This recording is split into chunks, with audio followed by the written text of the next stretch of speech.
Ahojte, tu je Lukáš Piperek.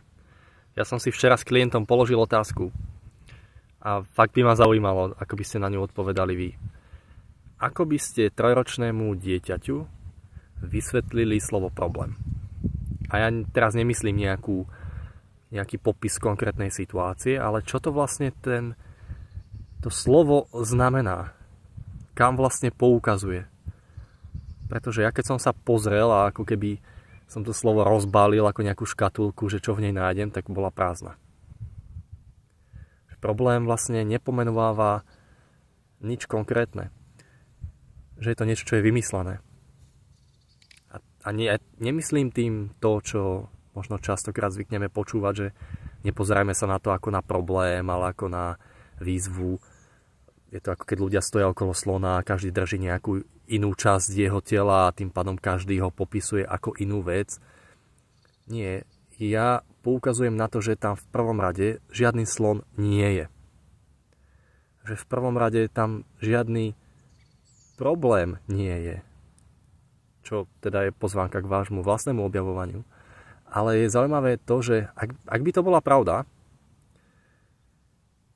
koľko času a energie a pozornosti by nám zostalo na iné veci. Čo všetko by ste robili, keby ste vedeli, že nemusíte riešiť žiadny problém. Pričom keď sa pozrieme do nášho dennodenného fungovania, tak to, čo hlavne robíme, je, že väčšinou riešime stále nejaké problémy.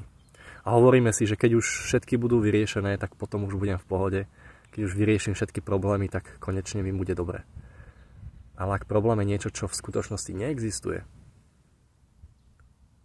tak možno niečo riešiť.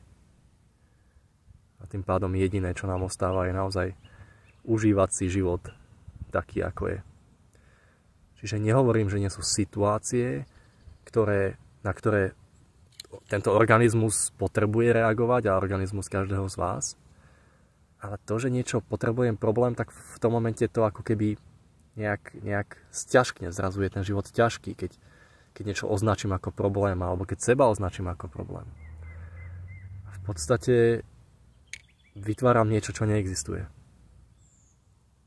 Budem rád, keď mi dáte vedieť, čo vám k tomu napadne, ako vy by ste vysvetlili slovo problém trojročnému dieťaťu a možno, čo by ste robili, keby tu nebol problém, ktorý je potrebné vyriešiť. Dajte vedieť v komentároch a ak si myslíte, že toto video by mohlo pomôcť niekomu, tak bude skvelé, keď ho budete zdieľať. Čaute.